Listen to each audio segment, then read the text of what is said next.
बच्चों, अब लोथरमेयर की आवर्त सारणी के बाद हम देखते हैं बच्चों मेंडलीफ का वर्गीकरण कि मेंडलीफ ने तत्वों को किस आधार पर जो है व्यवस्थित किया था।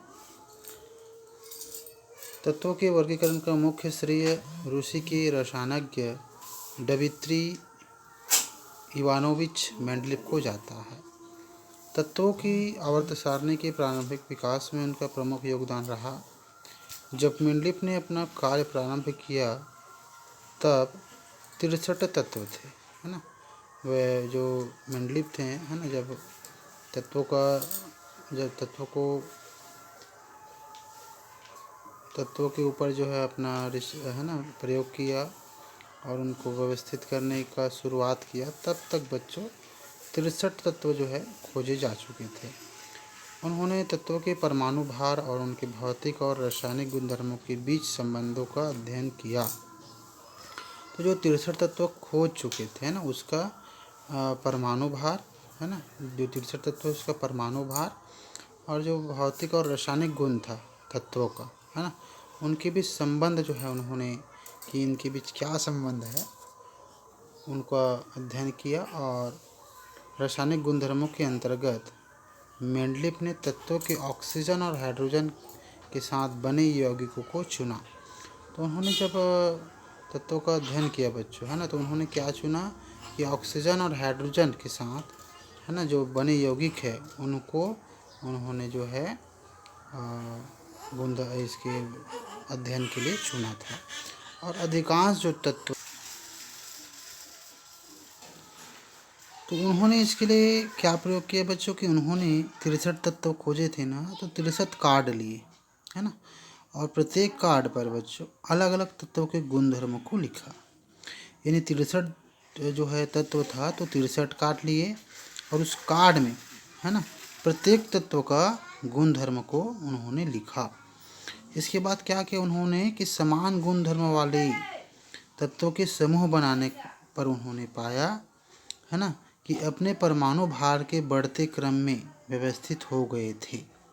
यानी 63 कार्ड था तो 63 तत्व था तो 63 कार्ड लिया और सभी पे उस पर गुणधर्म लिख दिया।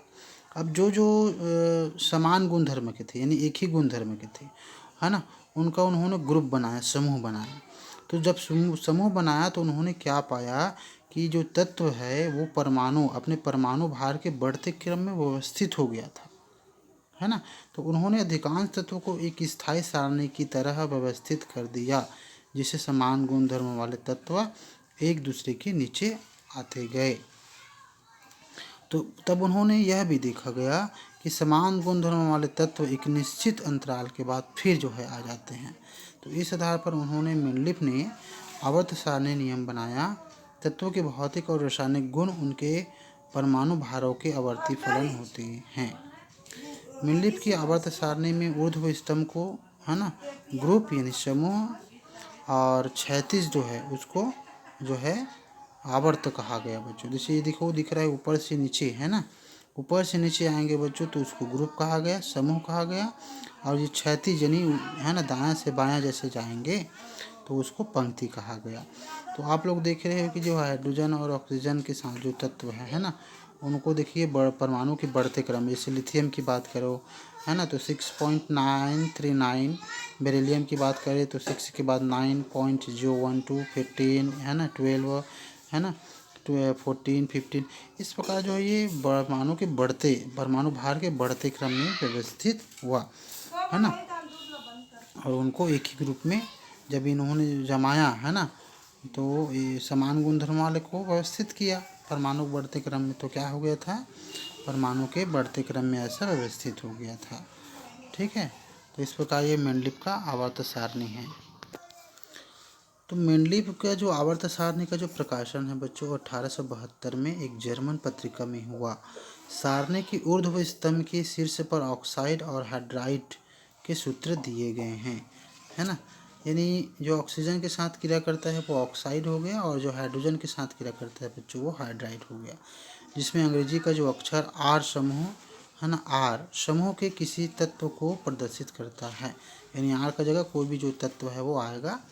और उसके बाद जो हाइड्राइड आएगा या ऑक्साइड आएगा।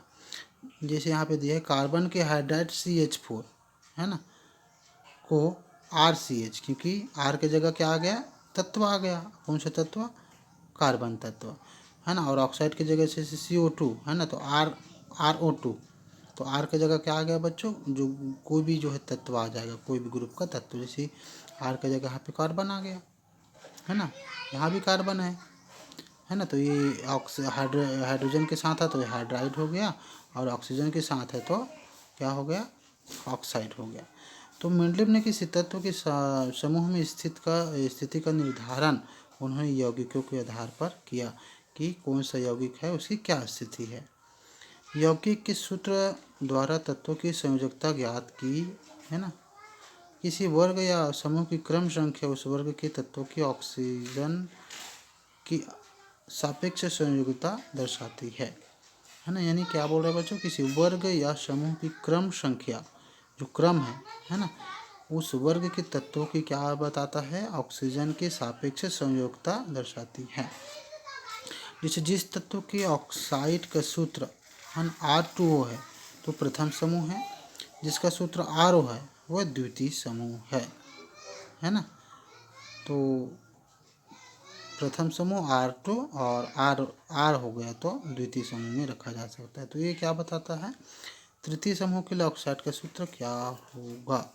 तो देखते हैं R2 और है ना। तो जो R1 है, R2 है, क्या दर्शाता है बताओ, संयोजकता है ना। मतलब जैसे आप लोग नवीं में पढ़े हो कि इलेक्ट्रॉन वितरण करते हैं है ना, तो उसके जो अंतिम कक्षक में इलेक्ट्रॉन होता है वही उसकी संयोजकता होती है। जैसे हाइड्रोजन की बात करें तो हाइड्रोजन को देखना आप लोग पहला में रखा है, हाइड्रोजन का जो परमाणु क्रमांक है 1 होता है, यानी उसकी संयोजकता 1 है, तो प्रथम ग्रुप में आ गया है ना। और दूसरे ग्रुप में क्या आ जाएगा बच्चों, RO वाला, यानी द्वितीय समूह का, यानी जिसकी संयोजकता 2 है, यानी अंतिम कक्षक में 2 इलेक्ट्रॉन। जैसे ऑक्सीजन की बात करें तो ऑक्सीजन का क्या होता है,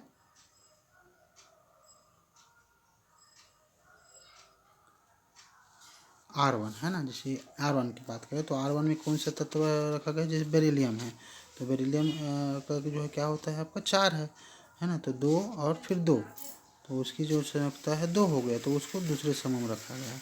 लिथियम की बात करें तो लिथियम का परमाणु क्रमांक 3 होता है, उसका आप करोगे इलेक्ट्रॉनिक विन्यास तो क्या आएगा, पहले कक्षक में 2 फिर 1।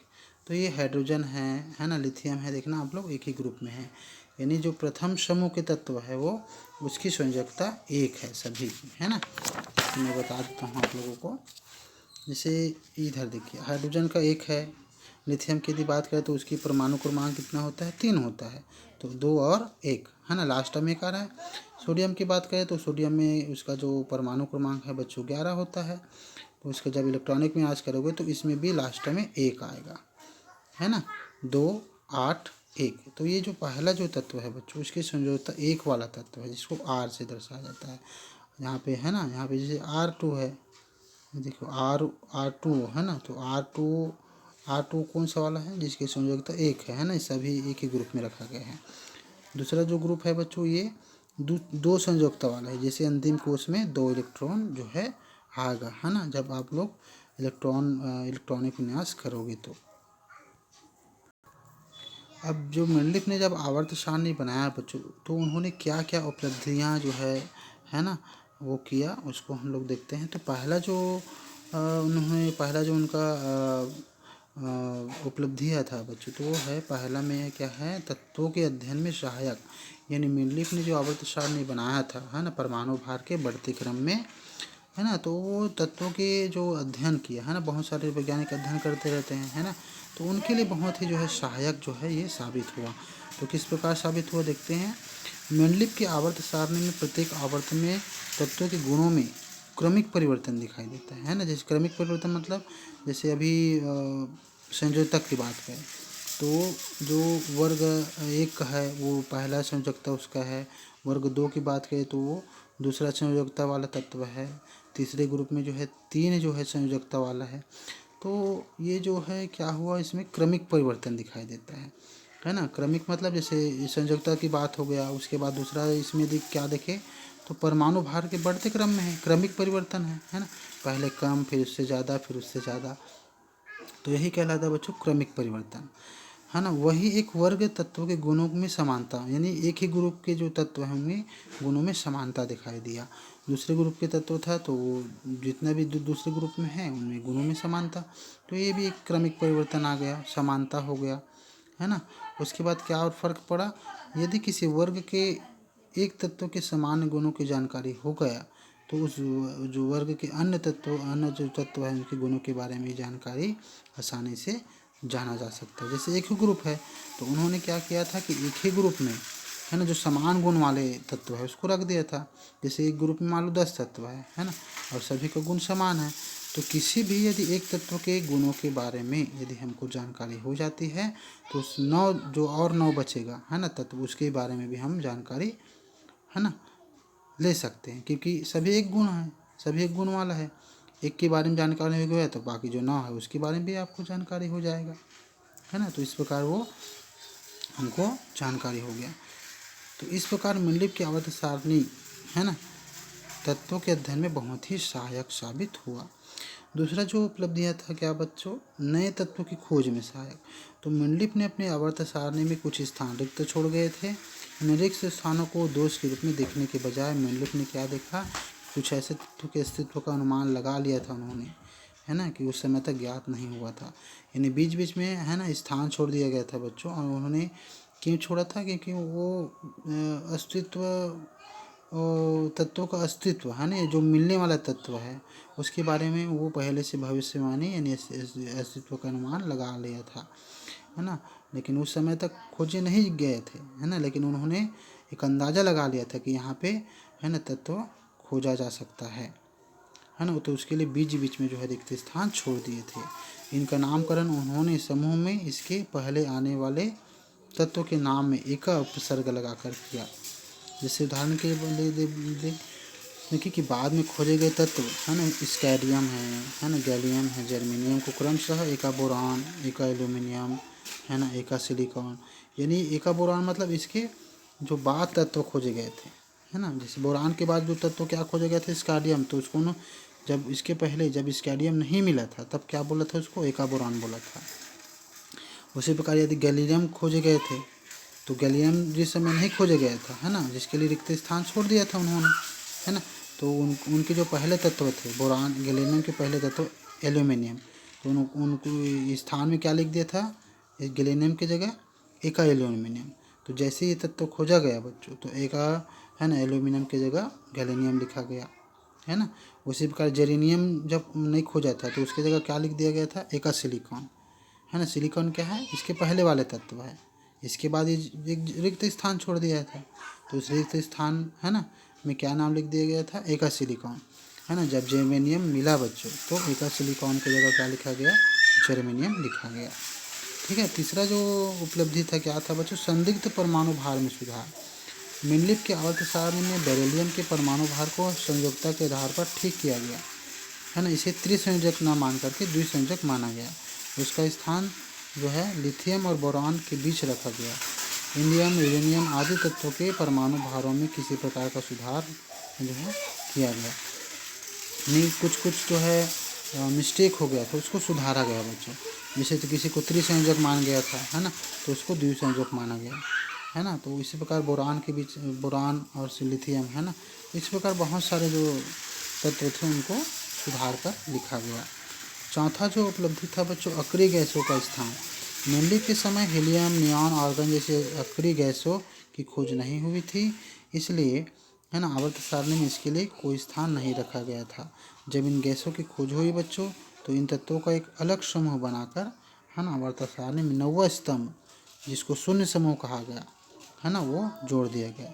यानी बच्चों अक्रिय गैस क्या होता है, जिसके परमाणु मतलब जिसका यदि हम इलेक्ट्रॉनिक विनाश करें, है ना, तो इलेक्ट्रॉनिक विनाश करने पर जिसके अंतिम कक्षक में 8 इलेक्ट्रॉन आता है ना, वो शून्य समूह का तत्व कहलाता है या अक्रिय गैस कहलाता है ना। क्योंकि अक्रिय गैस क्यों कहलाएगा, क्योंकि इसके अंतिम कक्षक में यदि 8 इलेक्ट्रॉन हैं तो ये जो है रासायनिक क्रिया में भाग नहीं लेता है, तो ऐसे तत्वों को अक्रिय गैस, है ना, या शून्य समूह के तत्व कहा गया।